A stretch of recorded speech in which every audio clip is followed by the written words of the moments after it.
Semangat belajar anak ibu sekalian, bagaimana kabarnya? Semoga dalam keadaan sehat selalu dan tetap mengikuti protokol kesehatan. Salam sehat. Anak ibu sekalian, topik pembahasan kita kali ini adalah tentang hasil peninggalan kebudayaan zaman batu. Anak ibu sekalian, ini adalah subtopik dari peninggalan zaman praksara. Tapi kali ini ibu membahas sama kalian subtopiknya hasil peninggalan zaman batu. Karena peninggalan zaman praksara itu terbagi dua bagian. Yang pertama adalah zaman batu dan yang kedua zaman logam. Jadi, di topik kali ini ibu akan memperkenalkan sama kalian bagaimana hasil-hasil atau benda-benda peninggalan pada zaman batu. Pada dasarnya anak ibu, zaman batu ini dibagi menjadi 4 bagian. Yang pertama adalah zaman batu tua atau disebut dengan Paleolitikum. Yang kedua adalah zaman batu muda atau disebut dengan Mesolitikum. Yang ketiga adalah zaman batu muda atau disebut dengan istilah Neolitikum. Dan yang terakhir yang keempat adalah zaman batu besar atau yang disebut dengan Megalitikum. Silahkan dilihat satu persatu. Kita bahas yang pertama, zaman batu tua atau disebut dengan Paleolitikum. Hasil kebudayaan pada masa Paleolitikum ini, anak ibu sekalian, yang pertama adalah kapak koper atau yang disebut dengan kapak genggam. Jadi, anak ibu sekalian, kenapa disebut dengan kapak genggam? Kenapa disebut dengan koper? Karena alat ini terbuat dari batu yang masih sangat kasar. Jadi apa yang masih benar-benar diambil dari alam dan digunakan sebagai alat oleh manusia purba. Jadi batu ini belum diasah, sangat-sangat kasar. Dan fungsinya ini digunakan oleh manusia purba sebagai alat untuk menggali umbi-umbian dan juga bisa menguliti hewan buruan yang telah didapat. Jadi kemudian berikutnya adalah kapak perimbas. Kapak perimbas atau disebut dengan kapak pemotong. Kapak perimbas ini digunakan untuk memotong kayu. Yang kedua ini adalah kapak perimbas yang digunakan untuk memotong kayu dan bentuknya ini bisa dilihat seperti gambar yang di samping ya. Kemudian alat dari tulang dan tanduk rusa. Anak ibu silakan dilihat di gambar. Fungsi dari alat tulang ini sendiri digunakan manusia pada masa praksara adalah digunakan sebagai untuk mengorek umbi-umbian dan juga digunakan juga sebagai mengambil ikan, memburu ikan. Jadi caranya itu adalah ikannya ditusuk. Jadi digunakan juga alat tulang ini dan juga tanduk rusa ini sebagai alat berburu dan juga digunakan juga untuk mengumpulkan buah-buahan dari hutan. Jadi kemudian yang keempat adalah flex. Flex atau disebut dengan istilah alat serpih. Flex ini hampir sama fungsinya dengan alat tulang dan tanduk rusa. Hanya saja flex ini terbuat dari batu. Kalau alat tulang tadi terbuat dari tulang gitu ya. Flex ini anak ibu sekalian boleh dilihat lebih runcing dia. Lebih runcing dan lebih tajam. Jadi, manusia pada masa praksara menggunakan flex ini sebagai alat seperti yang tadi digunakan untuk mengumpulkan buah-buahan, kemudian digunakan juga untuk mengupas makanan. Karena dia lebih runcing, jadi dia lebih mudah digunakan untuk mengupas, gitu ya. Contohnya buah-buahan bisa dikupas, gitu ya anak ibu ya. Kemudian ini juga flex ini digunakan untuk berburu dan menangkap hewan-hewan lainnya gitu ya, karena dia lebih runcing gitu ya. Jadi itulah beberapa benda-benda peninggalan atau hasil peninggalan pada masa zaman Paleolitikum. Berikutnya anak ibu, kita masuk kepada hasil peninggalan pada zaman Mesolitikum atau zaman Batu Tengah. Pada zaman Batu Tengah, benda-benda peninggalan diantaranya yang pertama bisa kita lihat anak ibu, ada yang disebut dengan peble atau disebut dengan kapak Sumatera. Boleh dilihat bentuknya anak ya. Kenapa sih namanya ini disebut dengan peble? Ya, kapak peble atau kapak Sumatera ini karena ditemukan di Sumatera, jadi disebutlah namanya kapak Sumatera. Kalau kita lihat dari teksturnya anak ibu, Peninggalan pada masa Mesolitikum ini sudah lebih halus dibandingkan peradaban zaman batu tua atau zaman Paleolitikum. Jadi, Pebble ini sudah lebih halus sedikit dibandingkan alat peninggalan pada zaman Paleolitikum tadi. Boleh dilihat bentuknya, nak ya. Nah, berikutnya ada kapak pendek atau yang disebut dengan Hochkultur. Nah, kapak pendek ini merupakan kapak yang juga hampir halus, semi halus gitu ya. Jadi ini merupakan benda-benda peninggalan pada masa Mesolitikum. Kemudian ada alat tulang dan tanduk rusa seperti yang pada masa Paleolitikum tadi, ini juga masih tetap digunakan pada Mesolitikum.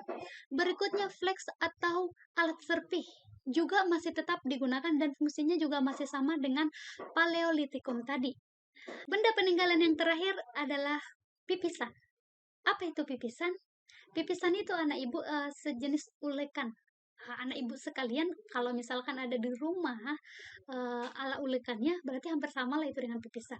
Jadi, inilah peninggalan yang terakhir pada masa Mesolitikum. Nah, boleh dilihat ya anak ibu ya. Nah, bisa kita lihat jelas gambarnya. Nah, alat pipisan ini biasanya digunakan pada zaman itu adalah sebagai wadah untuk menggiling makanan. Bisa juga digunakan untuk menggiling cat. Yang mana cat ini bisa digunakan yang berasal dari tanah yang bisa digunakan untuk keperluan agama, religius, dan ilmu-ilmu sihir. Nah, jadi demikianlah anak ibu peninggalan tentang Mesolitikum.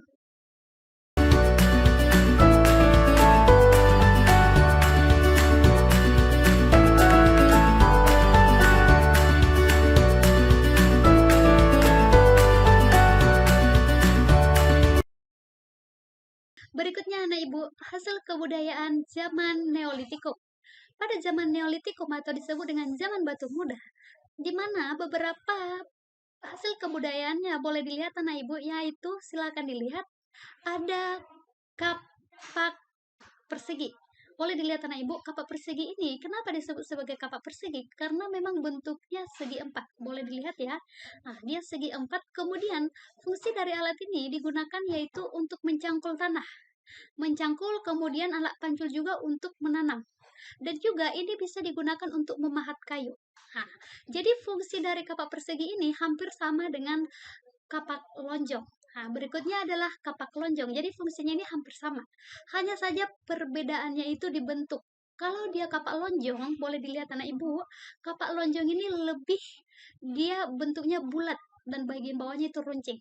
Jadi anak ibu, benda peninggalan pada zaman Neolitikum ini, pada zaman batu muda ini, memiliki tingkat halus yang sudah sangat bagus. Jadi ibarat kata, tingkat kehalusannya itu sudah mantap, berbeda dengan zaman batu sebelumnya. Jadi zaman batu muda ini, di Neolitikum ini, alat-alat kebudayaan manusia pada masa praksara sudah dihaluskan, gitu ya. Berikutnya adalah gerabah. Gerabah ini biasanya digunakan sebagai tempat untuk makanan, bisa juga tempat untuk minum. Jadi di sini kemampuan pada zaman praksara sudah semakin meningkat, gitu ya, meningkat dalam bidang teknologi, gitu ya anak ibu ya. Nah, kemudian anak ibu yang terakhir ada peninggalan zaman Megalitikum. Apa itu zaman Megalitikum? Zaman di mana peradaban manusia menggunakan benda-benda dengan ukuran yang besar. Mega artinya besar gitu ya. Boleh kita lihat anak ibu. Lihat ada dolmen. Ini namanya dolmen. Dolmen ini digunakan pada masa praksara sebagai meja batu. Meja batu yang digunakan sebagai tempat untuk menaruh sesajen. Jadi, pada masa zaman Megalitikum ini, kepercayaan terhadap animisme dan dinamisme itu sudah sangat kuat. Jadi, salah satu fungsi dari dolmen ini digunakan untuk tempat persembahan sesajen bagi roh-roh nenek moyang, gitu ya. Kemudian ada kubur batu. Kubur batu ini boleh dilihat anak ibu. Ini adalah terbuat dari batu yang dimiliki yang dengan ukuran sama panjang dan digabungkan dan ditutup. Jadi kumpulan batu-batu yang berbentuk persegi disusun berbentuk persegi untuk jadi tempat kuburan, gitu ya. Berikutnya anak ibu ada sarkofagus. Sarkofagus ini juga digunakan sebagai tempat penguburan. Hanya saja sarkofagus ini memiliki bentuk yang agak bulat seperti lesung, dan ini cara pembuatannya itu adalah menggunakan satu batu dibagi dua, dilubangi bagian tengahnya, kemudian disatukan.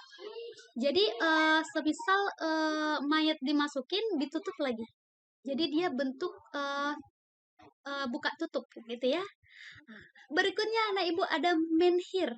Menhir ini memiliki fungsi sebagai tugu. Tugu itu kalau istilah kita pertanda. Nah, pemberitahuan di sini ada ini gitu ya. Jadi tugu ini sebagai tiang batu yang digunakan sebagai tugu atau sebagai pertanda. Gitu ya anak ibu ya.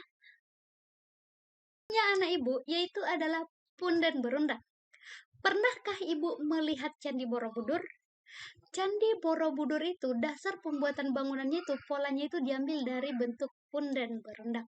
Nah, anak ibu sekalian, punden berundak ini digunakan dulunya itu sebagai sarana tempat pemujaan. Pemujaan siapa nak? Pemujaan roh-roh nenek moyang. Jadi fungsi ini digunakan sebagai tempat pemujaan. Jadi jika orang-orang zaman praksara mau menjalankan ibadah, mereka ibadah persembayangan menyembah roh-roh nenek moyang, maka mereka akan pergi ke tempat Punden Berundak ini. Gitu ya, Nak ya. Nah, berikutnya anak ibu ada yang disebut dengan pathusa. Pathusa ini hampir sama dengan fungsinya dengan dolmen, yaitu beja batu. Nah, jadi cuman bedanya pathusa ini memiliki kaki yang rapat.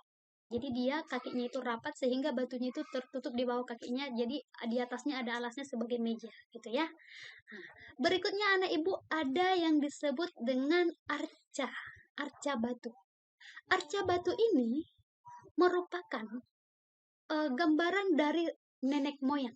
Jadi nenek moyangnya dibentuklah batu ini menjadi seperti nenek moyang, gitu ya. Berikutnya adalah yang terakhir yaitu adalah waruga. Anak ibu sekalian, waruga ini merupakan kuburan. Kuburan hanya saja dia berbentuk kubus. Berbentuk kubus dia di bawah dan bagian atasnya boleh dilihat anak ibu. Nah, dia seperti segitiga atapnya ya. Nah, jadi itulah anak ibu sekalian hasil peninggalan atau hasil kebudayaan pada zaman batu. Jadi anak ibu sekalian, peradaban zaman masa praaksara dengan menggunakan alat sebagai batu tentu fungsinya memang sudah berubah dengan kehidupan yang sekarang. Akan tetapi, penggunaan dengan batu tersebut belum bisa dilepaskan dari kehidupan masa kini. Yang artinya, alat-alat yang digunakan zaman dulu masih tetap difungsikan di masa kini, walaupun masa kini sudah memiliki kehidupan yang modern. Itulah sebabnya anak ibu, kita mempelajari ini supaya kita lebih paham bagaimana kebermanfaatan alat ini yang sekarang. Bagaimana perbedaannya, perbedaan fungsinya zaman dulu dengan zaman sekarang. Jadi setelah mempelajari ini anak ibu sekalian, anak-anak ibu sekalian sudah memahami dan sudah mengenali fungsi-fungsi dari setiap benda tersebut dan bagaimana peralihannya dengan yang sekarang. Gitu ya anak ibu. Sekian dan terima kasih dan tetap semangat. Salam dari Bu Nova.